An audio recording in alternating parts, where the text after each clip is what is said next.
मिलता है। ऐसे महापुरुष हैं कि इनके बारे में चर्चा की जाए तो आंखों से फूल गिरता है, लेकिन बड़े दुख के साथ कहना पड़ता है कि आज स्थिति बहुत बदल गई है।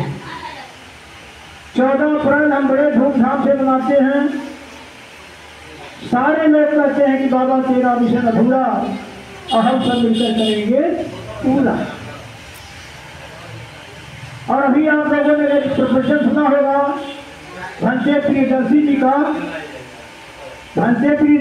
का। यदि आप लोगों ने वचन सुना होगा यूट्यूब पर, तो भंते प्रियदर्शी जी कहते हैं, जो लंका के हैं, तो कहते हैं कि बाबा तेरा मिशन अधूरा और शराब पीकर करेंगे पूरा। हम बाबा साहब की जयंती मनाते हैं और डीजे बजाते हैं, बहन बेटियों को नचाते हैं, गवाते हैं, लेकिन हमारे अंदर सील नहीं। तो बाबा साहब भगवान बुद्ध ने आपको 3 मूल मंत्र दिया कि बुद्धं शरणं गच्छामि, धम्मं शरणं गच्छामि, संघं शरणं गच्छामि।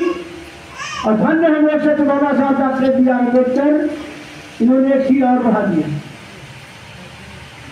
इन्होंने कहा शिक्षित बनो, संगठित रहो, संघर्ष करो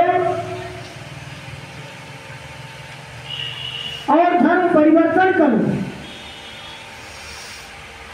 चौथा मूल मंत्र इन्होंने लिख दिया कि धर्म परिवर्तन करो, धर्म परिवर्तन करो। लेकिन कितने लोग धर्म परिवर्तन के लिए लगे हुए। जब हम लोग कहते हैं कि बाबू 7 दिन के लिए जीवन ले लीजिए, तो हमारी बहनें चिल्लाती हैं, रोती हैं, बिलखती हैं कि हमारा मर्द जो सन्यासी हो जाएगा, भिक्ष हो जाएगा, भिक्ष हो जाएगा। लेकिन जब आप यहाँ शादी होती है, आप अपने मैके पर जाती हो और आपका यदि आभूषण गंदा है, मटमैला है, तो सोनार को बुला करके सफाई करवाती हूँ कि हमको भाई के यहाँ जाना है, पिता के यहाँ जाना है, रिश्तेदार भी जाना है।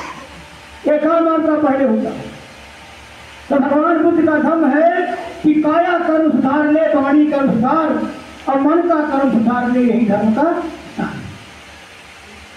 तो आप लोग आभूषण साफ करवा लेती हो, बस साफ हो जाता है, लेकिन हम अपने मन को साफ नहीं। तरह तरह के साधु चले हैं, तरह तरह के तेल चले हैं, तो चले हैं, शंकु चला हुआ है, लेकिन धर्म का शंकु जो हमारे संगत के मुझे दिया, शायद किसी के घर में शायद ना। ये ध्यान से पूछा जाए कि भगवान बुद्ध और उनका धर्म किसके घर में है? अगर ये पूछा जाए कि भगवान बुद्ध और उनका धर्म किसके घर में है, जिसको बोल सकते बाबा साहब डॉक्टर बी आर अम्बेडकर अपने जीवन की अंतिम क्षण किया नहीं, तो कैसे बाबा साहब के सपना को आप अधूरा कर लीजिए? मेरी समझ में तो ये बात नहीं आती।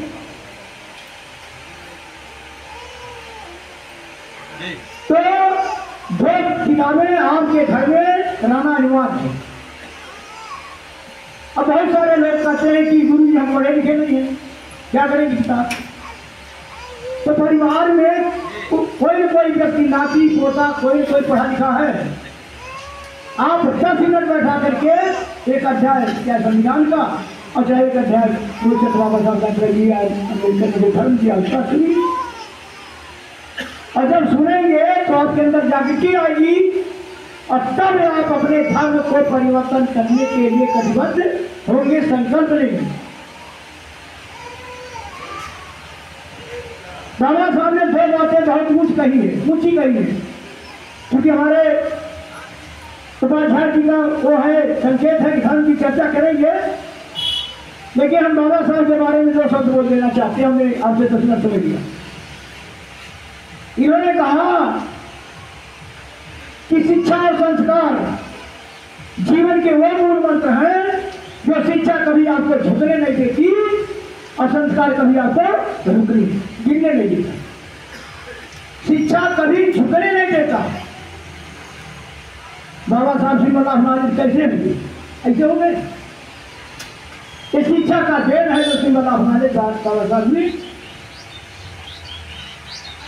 आपका भारत अनादर करता है, जहाँ उनका जन्म हुआ है। और वियतनाम का राष्ट्राध्यक्ष जाकर के यहाँ से मर्ची लेकर के जाता है भारत में कि अगर भारत में एक अम्बेडकर पैदा हुआ है तो मैं अपने वियतनाम में सैकड़ों अम्बेडकर पैदा करूंगा। इतना किसका है?